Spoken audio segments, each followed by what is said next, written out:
تو میرے بھائی بہنوں، اللہ کے واسطے میری فریاد سنو، تمہارے گھروں کی خوبصورتی میرے نبی کی غلامی میں ہے۔ یہ ڈبل جابیں چھوڑو، یہ بڑے بڑے گھروں کی دوڑ چھوڑو، بڑی بڑی گاڑیوں کی دوڑ چھوڑو، اپنے گھروں کو بچاؤ اللہ کے واسطے، چونکہ یہاں کی نسل خطرے میں ہے۔ پاکستان میں کوئی برے سے برا بچہ بھی ہوگا تو ایتھیسٹ نہیں بنے گا، اسلام نہیں چھوڑے گا، یہاں اسلام چھوڑ دیتے ہیں۔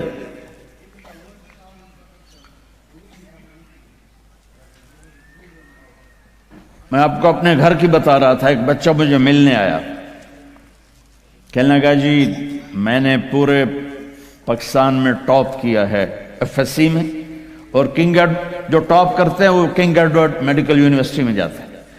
تو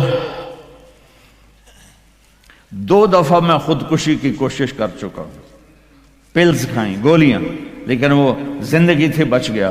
میں نے کہا بیٹا تو چھوٹا سا ہے، تو نے یہ خودکشی کی کیوں یہ تو نے قدم اٹھایا؟ کہا جی میرے امی اور ابو اتنا لڑتے ہیں کہ ڈسہارٹڈ ہو کر میں 2 دفعہ خودکشی کی کوشش کر چکا۔ ماں اور باپ کی لڑائی نے اتنے بریلینٹ قابل بچے کو مرنے پر مجبور کر دیا۔ کوئی بھوک نہیں تھی، سوکھے تھے، اچھا خوشحال گھرانہ تھا، لیکن خامد بھی بد زبان، بیوی بھی بد زبان، تو بچے خودکشی پہ آ گئے۔ بھائیو، اگر آپ اپنے آپ کو خوبصورت بنانا چاہتے ہو، دیکھو میں ہاتھ جوڑتا ہوں، سب دیکھو، اس زبان پہ قابو پالو۔ یہ زبان خوبصورت ہو گئی، دل جڑ جائیں گے۔ بہ گئی امام فتوی نہ ٹھوک دو۔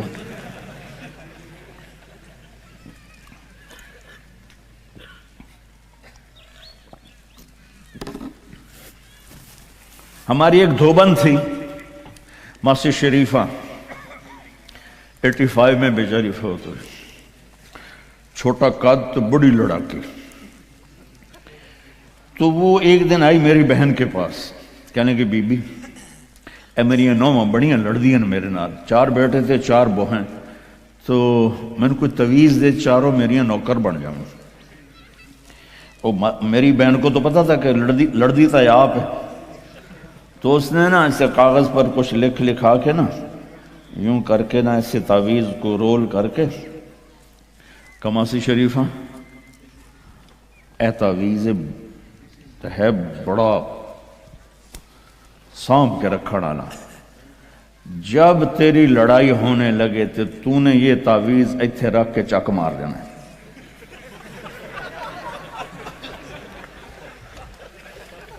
میری بہن نے کیا طریقہ استعمال کیا، ماسی شریفہ کو چپ کروایا۔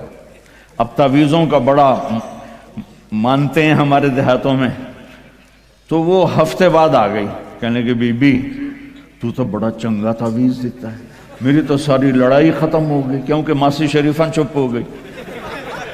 تو میں نے یہ 2 تعویذ بنائے ہیں، ایک آپ مستورات لے لو، ایک آپ لے لو، جب لڑائی ہو تو چک مار کے بہ گئے کرو، آپ کی لڑائی ختم ہو جائے گی۔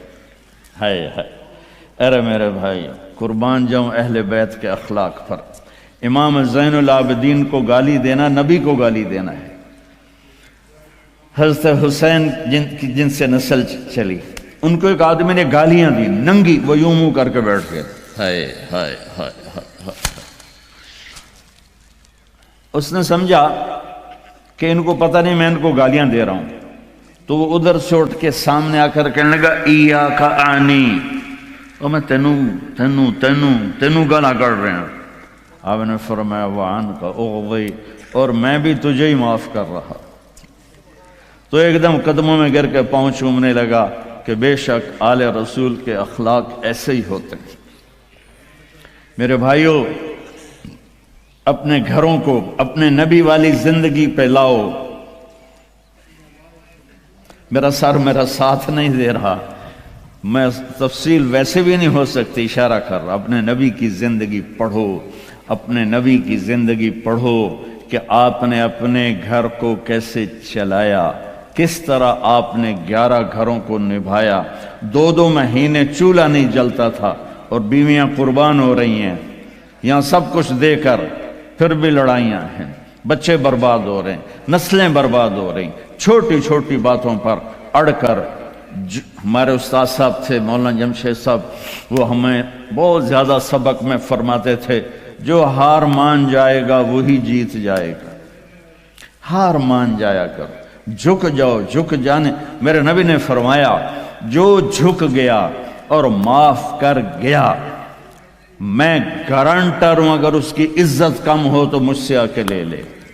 جو معاف کرے گا اللہ اس کی عزت بڑھا دے گا، جو بدلہ لینے پہ آئے گا پورے گھر کو توڑ کے رکھ دے گا۔ یہ چند روزہ زندگی ہے۔ میرے نبی کی دو سنتیں لے لو، ایک زبان پہ قابو، یہ اس زبان پہ قابو پا لو، اس زبان پہ قابو پا لو، اس زبان پہ قابو پا لو، تو آپ کے گھروں کے 90% مسائل ختم ہو جائیں گے۔ اور دل کو سب سے صاف رکھو، اور اپنے ایک دوسرے کا ہاتھ بٹھاؤ، اپنے بچوں کو اپنی دولت سمجھو، ان کو یہاں اچھا مسلمان بنا کے چھوڑو۔ اب یہ نسل یہاں رہنے والی ہے، واپس نہیں جائے گی، نہ تم جاؤ گے نہ تمہاری نسلیں جائیں گی۔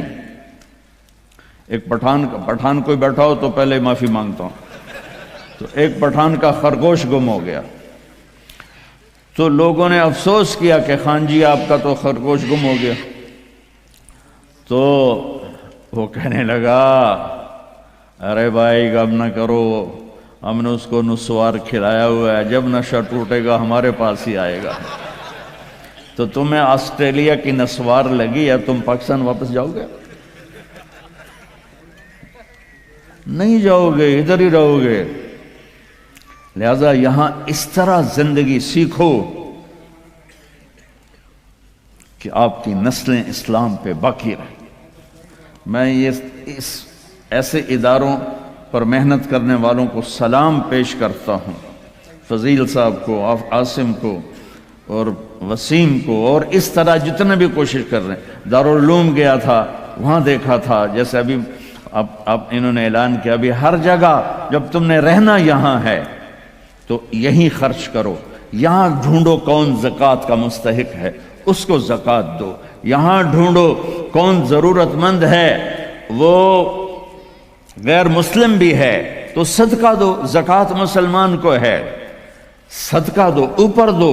زکوٰۃ دینے سے آدمی سخی نہیں بنتا اور بخیل بھی نہیں رہتا۔ رات بھی ان کے سکول آیا تھا تو یہ میں نے ایک قصہ سنایا تھا کہ زکوٰۃ دینے والا ایک ہوتا ہے نا مرد، ایک ہوتی ہے عورت، ایک درمیان والا کون ہوتا ہے؟ وہ دسو، خسرا۔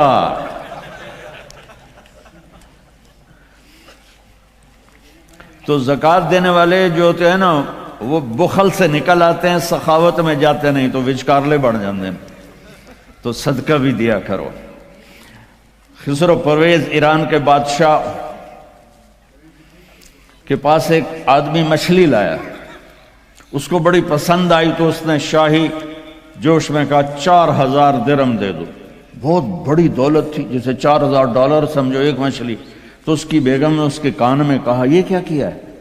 دربار تھا کہ 4000 تم ایک مچھلی پہ دے رہے ہو تو خزانہ خالی ہو جائے گا، واپس لو اس سے پیسے اور مچھلی واپس کرو۔ انہوں نے کہا میں بادشاہ ہو کر پیسے کیسے واپس لوں، یہ تو ہو ہی نہیں سکتا۔ انہوں نے کہا میں بتاتی ہوں، تم اس کو بلا کے پوچھو بھائی یہ مچھلی کیا ہے، نر ہے یا مادہ؟ وہ کہے گا نر ہے، تم کہنا ہمیں مادہ چاہیے تھی، یہ تمہاری مچھلی ہمارے پیسے دو۔ اگر وہ کہے یہ مادہ ہے تو تم کہنا بھی ہمیں نر چاہیے تھا، یہ تمہاری مچھلی ہمیں پیسے دو۔ ہاں ہاں ہاں، کب ہے اس کو بلاؤ بلاؤ بلاؤ بلاؤ۔ وہ باہر نکل گیا تھا، اس کو بلا لی۔ او بھائی یہ مچھلی نر ہے یا مادہ؟ وہ کوئی پیو دا پتر اسے کہ صحیح ہے ہی جڑا ہے، یہ نہ نر ہے نہ مادہ۔ انہوں نے کہا 4000 اور دے دو۔ تو میرے بھائیو، آسٹریلیا اگر آپ کے پاس پاسپورٹ ہے تو یہ آپ کا ملک ہے، یہ آپ کا دیش ہے۔ میں آپ کے سامنے ہاتھ جوڑتا ہوں، اسلام پہ حرف نہ آنے دو، جھوٹ نہ بولو، دھوکہ نہ دو، فراڈ نہ کرو۔ یہاں کی لڑکیوں سے اس لیے شادی نہ کرو کہ کاغذات بنانے ہیں، یہ دھوکہ ہوگا، فراڈ ہوگا۔ اور میرے نبی کا فرمان ہے میرا امتی ہر گناہ کر سکتا ہے، دو کبھی نہیں کرے گا، ایک جھوٹ کبھی نہیں بولے گا اور ایک دھوکہ کبھی نہیں دے گا۔ آپ میں جو تاجر بیٹھے ہوئے ہیں ٹیکس نہ بچاؤ، جو جابین ہیں ان کا ٹیکس تو اپنے آپ کٹ جاتا ہے، لیکن یہ جو تاجر ہیں یہ ہیرا پھیری کر کے ٹیکس بچاتے ہیں۔ تو میں آپ کے سامنے ہاتھ جوڑتا ہوں، سچائی پر پیسہ قربان کر دو، پیسے پر سچائی کو قربان نہ کر دو۔ اگر تمہاری کمائی 1 لاکھ ہے تو 1 لاکھ شو کرو، اور اس کو جتنا ٹیکس بنتا ہے ادا کرو، اللہ تمہیں پتہ نہیں کہاں کہاں سے دے گا۔ دیکھو یہ لوگ آپ پہ لگاتے ہیں، آپ پر خرچ کرتے ہیں، آپ کا ہر سہولت کا خیال کرتے ہیں۔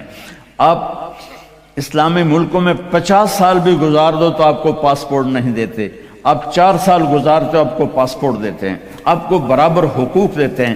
آپ ان کو دھوکہ دو، کسی کو بھی دھوکہ دینا حرام ہے، اور جو اتنے خیر خواہ ہوں ان کو آپ دھوکہ دیں اور ٹیکس بچائیں، کیا کرو؟ شادی پہ لٹا دیتے ہیں، شرابوں پہ لٹا دیتے ہیں۔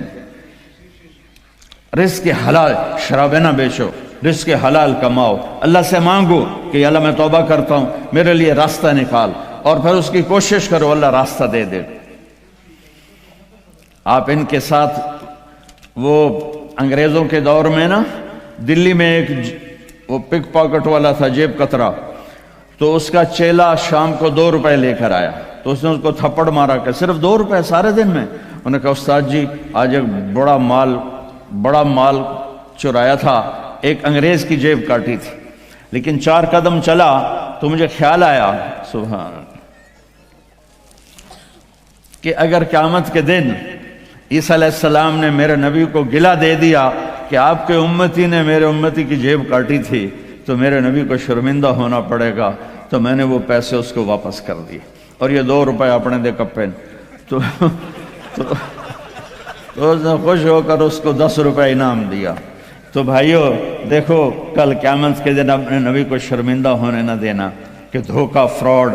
نوجوان شادیاں کرتے ہیں کہ پیپر بن جائیں، ریئل شادی کرو ٹھیک ہے، لیکن پیپر بنانے کے لیے اللہ کے واسطے ایسا دھوکہ۔ اب تاجر ہو اللہ کے واسطے ٹیکس نہ چراؤ، یہاں کے قانون کی پاسداری ان سے بھی زیادہ کرو۔ ہمارے ملکوں میں ٹیکس نہیں دیتے کہ ہیرا پھیری ہے، حکومت کے کارندے کھا جاتے ہیں، کچھ راستے میں ادھر ادھر ہو جاتا ہے، کچھ تھوڑا بہت لگ بھی جاتا ہے، تو وہاں تو اس لیے وہ ٹیکس نہیں دیتے۔